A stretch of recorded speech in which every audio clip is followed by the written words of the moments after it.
Hello, ladies and gentlemen, and welcome to a Sunday evening episode of Ted's Brew Cellar with me, your most gracious host, Ted.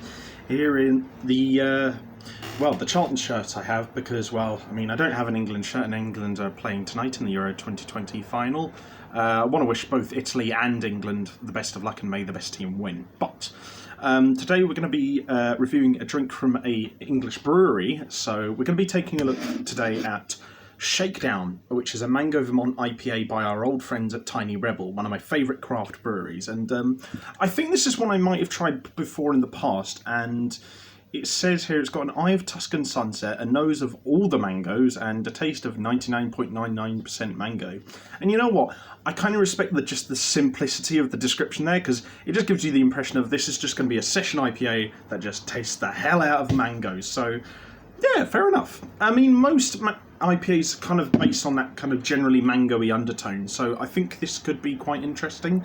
It could be quite a straightforward, contemporaneous kind of IPA, but I'm looking forward to it. So I've got to say, first of all, the can is pretty nicely designed. It's got the usual Tiny Rebel sort of chic punk sort of like look to it, with a nice mixture of blue circular lining against an orange and yellow background with white writing. It's a very interesting mix of colours, but they sort of stand out contrastingly against each other, and you can immediately tell this drink apart from some other ones if you see it on the shelves. So yeah, good solid design, a nice 10 out of 10 for that, I think. But let's have a snifter of this and see what our first impressions are like.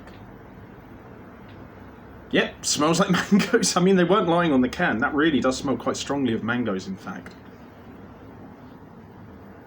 Doesn't smell like much else, to be honest. It just smells kind of like fermented mango juice, but not necessarily in a bad way. I mean, I guess if that's kind of what you're looking for, I guess, yeah, it fits the bill quite well, actually. So, yeah, I'd say it's, if you're in the mood for that kind of smell, it's probably like a good 9 out of 10, but I can imagine if you're not interested in that kind of smell, it's probably a 7, but I'd still say, yeah, a 9 out of 10 for the smell, because it's simple enough to the point where it doesn't confuse your sense of smell, and it's refreshing enough to the point where I think you could quite easily have anyone enjoy the smell of it. So yeah, good 9 out of 10.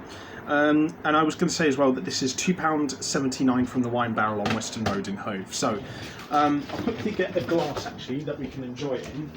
I always forget to do this before I enjoy these kind of smaller canned IPAs, really. So I should always remember to do this beforehand. But anyway, let's have a look at the eye of it.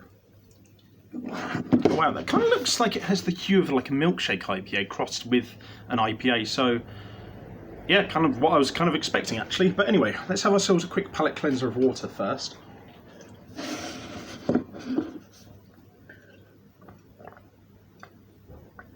And then on to the most important part of the video, which is to see what this sucker tastes like. So, bottoms up.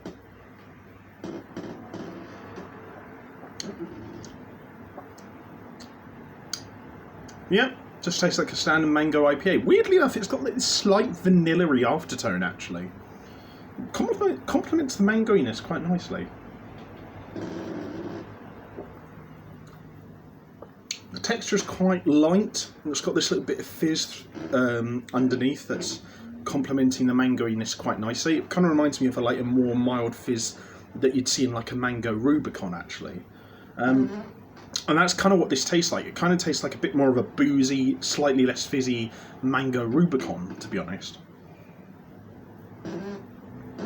With like an interestingly like vanilla-y aftertaste, which actually complements the flavour and the texture quite nicely. So yeah, there's not much to say about this in that it's quite a straightforward beer, to be honest.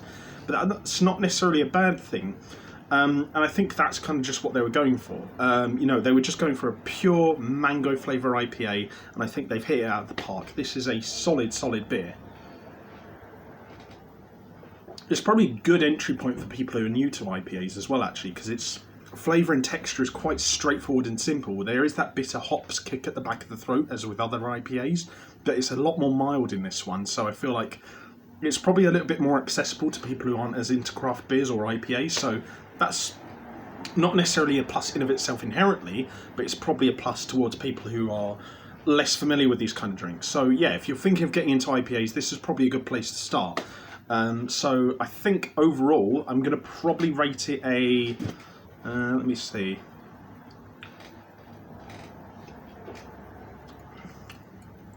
I think a good 8.5. 8.5 possibly raising up to an 8.75.